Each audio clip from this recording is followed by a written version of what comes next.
For thousands of years I lay dormant. Who has given me inspiration for a new video? Oh, yes. Welcome to Nexus 101.5, the ultimate school for how to play your best at the MOBA whose company's stocks plummeted after a mobile announcement. And today's class is on Orphea, the heir of Ravencourt. You really don't want to know what's in the box. Man, this year has been hell so far. 3 adpocalypses, 2 mobile game purges, and whatever the hell that is. But at least we got some good memes to go with it. Ed, Edd n Eddy, Giant Smash Brothers Laser, and my personal favorite, Hayner from Kingdom Hearts doing a flying kick. Seriously, you can just put him in anything and then the rest just writes itself. But we're here to talk about Orphea, the first playable Heroes of the Storm OC. And her design is very original indeed. Just take a gothic anime princess, slap a coffin on her, boom, Orphea. It's perfect! Her lore is very well detailed too. Basically, she runs away from home after her father goes mad with power and destroys King's Quest, and now she rebels against...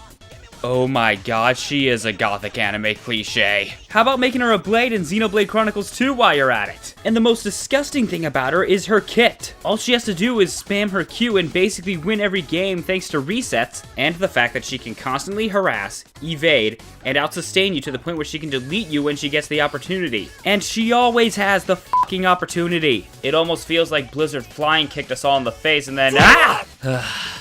Just get ready, Orphea mains, because I'm about to diss the crap out of your waifu. Now, Orphea's trait is Overflowing Chaos. Whenever she hits a hero with a basic ability, she gains 1 stack of Chaos up to a total of 3. And whenever she basic attacks a hero, she consumes all stacks of Chaos, increasing the damage by 50% per stack. And then healing herself by the amount of damage done. Fun fact, it was originally going to be 7 stacks, but Blizz didn't want to get sued by Sega. But still, that damage is not okay. 200 damage lifesteal at level 1, and it's on a mage hero whose base attack stat is higher than an Illidan? I am not prepared for that shit. And you will totally not be prepared at level 1 with Ancestral Strength, which will make it so non-heroic abilities deal 25% bonus damage to enemies that are rooted, slowed, stunned, and or silenced, along with giving an extra stack of chaos. And that's a level 1 talent. You might as well have made it baseline because everybody's going to take it. And here we go, this is the part where Negative starts listing off talents and we all fall asleep at a Well, joke's on you because I'm only going to start reading out the talents that actually matter from now on. So screw you, Growing Nightmare, screw you, Invasive Miasma, and screw you, Final Toccata.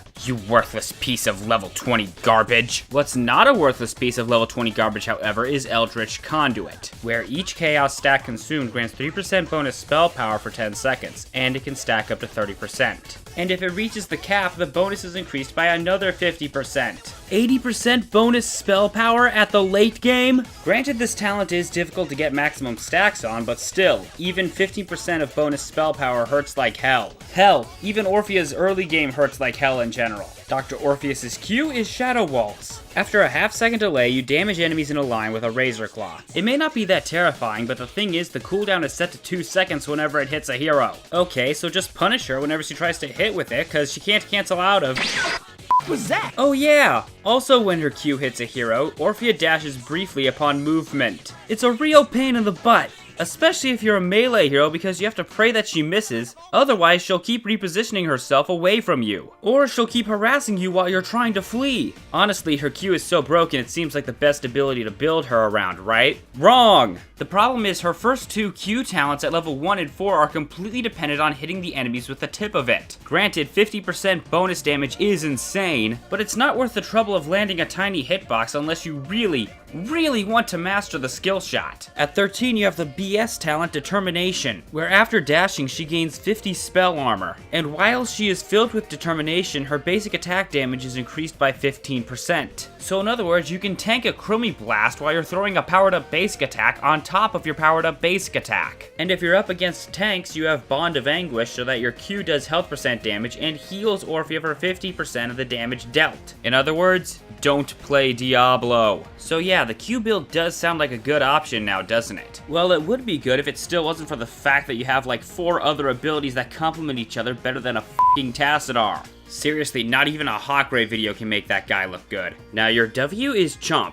No, really, it's called Chomp. It's that generic. But at least it's a step up from D's Newts. Anyway, Chomp deals heavy damage to all enemies in front of you after a delay. And I really mean heavy damage. 285 baseline. Granted, you do have to get into close range if you want to damage heroes with it, so it's better to use it for wave clear in the early game. In fact, you are going to use this for wave clear thanks to the level 7 quest talent Ravenous Hunger, where minions that die within 1.5 seconds of being hit permanently increase the damage by 2 and heal you by 60. So clear a minion wave and you get a huge chunk of your health back. And what's worse, if your W kills a hero, the damage is increased by 40, and you are healed by 1/4 of your max health. Okay, yeah, it may be a level 7 quest talent, so you may not be able to do much wave clearing at that point, but it's a completely different story if you're up against Murky or melee assassins, because then you're just basically, oh boy, free stacks!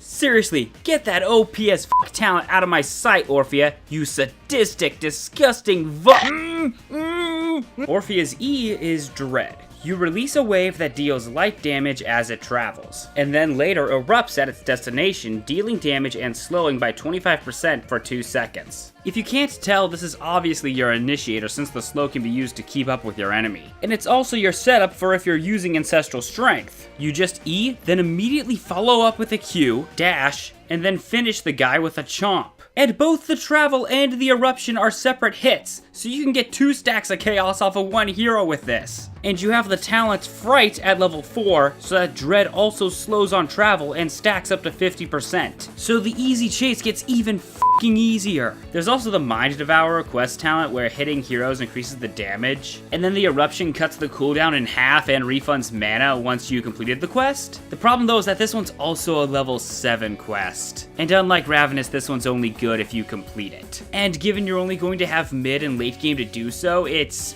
practically not worth trying. However, at 16, you have the active talent Lurking Terror, where after Dread erupts, you have a 2-second window to cast Chomp in the eruption area. And what's scarier is that it's on its own separate cooldown from the actual Chomp. Nope. And if you think it sounds like this damn loli is getting nerfed, she already was. On her launch day. New hero, new problems. New hero, new problems. Okay, so for your first heroic, Orphea has Eternal Feast. After a delay, you deal damage in an area, and if it damages a hero, it is recast at the same spot. And there is no cap to how many times it is recast. So if you have a team comp that can stun lock for days, then I don't even have to explain it, you guys get the picture. But sadly, a crowd control heavy team is the only way you can make this ultimate useful. I guess you could use it as a zoning tool, but that's really what you have Dread for. So it sounds like the second one is your go-to heroic then. Yo?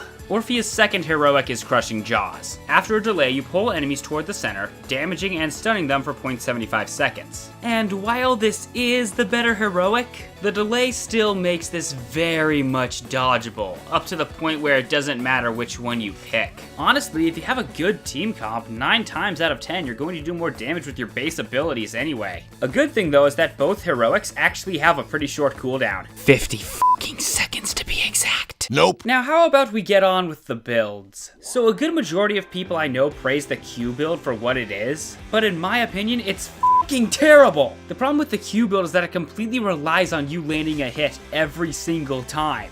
One miss and you lose your main source of mobility. And it's worse with the Q build because then you also lose your main source of damage. It's high risk, high reward, but the reward is not high enough. In my opinion, take Ancestral Strength and then build around that. This way you'll be better prepared for late game by farming chomp stacks, and you will have another source of damage in case your Q misses. I mean, which would you rather have on your team? A hero that is overpowered in all aspects? Or a one-trick pony that's Omaiwa Motion Daru the minute she misses a skill shot? Oh my god! I thought so. Class dismissed. Ow!